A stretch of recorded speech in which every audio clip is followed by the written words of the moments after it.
L'objectif de cette vidéo-là est de vous faire comprendre tous les signes de reprise qu'on peut retrouver sur les partitions. Ça va être très important à maîtriser comme sujet si on va être en mesure de bien interpréter ce qu'on a à jouer. Les barres de reprise indiquent qu'il faut jouer une seconde fois la partie qui est comprise entre les deux symboles. Comme par exemple,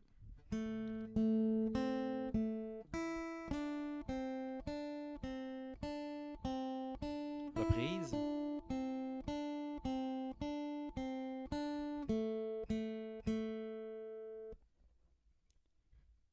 si le signe de reprise à gauche est absent, comme dans l'exemple 2, ça veut dire qu'on prend au début du morceau.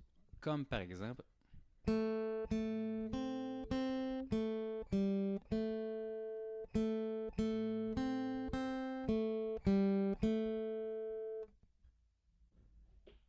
le deuxième signe qu'on va voir est le signe de répétition. L'exemple 1 va démontrer la répétition simple. On répète la mesure précédente. 3, 4. Reprise.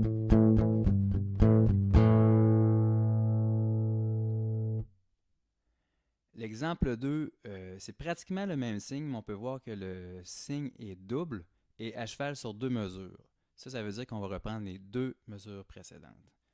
3, 4. Reprise de tout ça.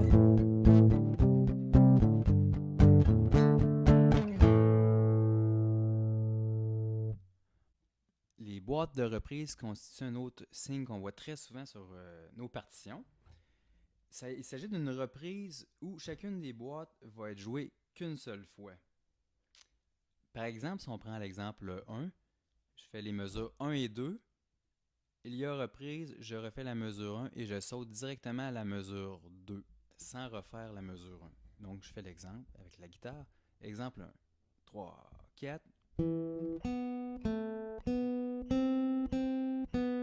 Reprise. Boîte 2.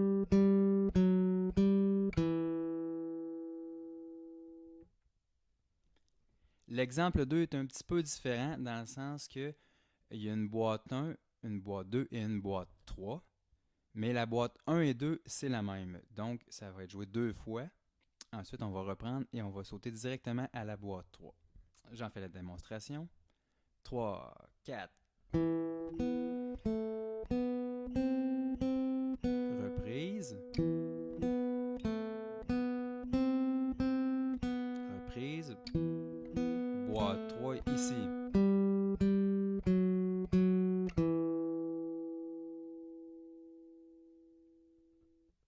Je poursuis avec les signes da capo, qui sont des signes italiens qui veulent dire de retourner au début. Donc DC pour da capo. Le DC Alfine, da capo Alfine, indique que quand on arrive ici, une indication où c'est écrit D.C Alfine, on retourne au début, on joue tout ça ici et on se rend à fine. On arrête à fine. Ça, c'est pour le da capo all fine. On va aller voir aussi le da capo all coda. Donc, le da capo all coda ici. Quand on arrive au da capo all coda, cette indication-là, on retourne au début. Jusque-là, on fait tout ça. Et quand on voit le signe ici, to coda, on va au signe coda qui est plus loin ici. Coda, c'est la fin d'une pièce ou la fin d'une grande section. Les deux derniers signes qu'on va voir aujourd'hui sont des signes qui font appel au dal segno. Ici, on voit sur la partition le dal segno alfan qui est ici. On part du début. On fait tout ça jusqu'à là, parce que c'est notre signe dal segno alfan. On retourne à notre cible qui est ici.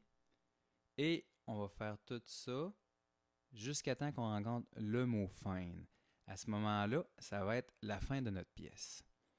Et le dernier signe de reprise qu'on risque de rencontrer sur une partition est le dal segno al coda.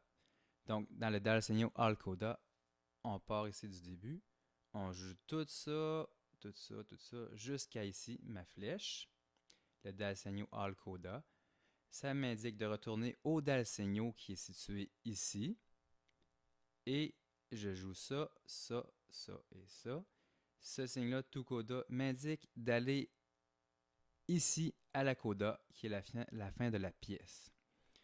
Donc, ça fait le tour pour nos signes de reprise.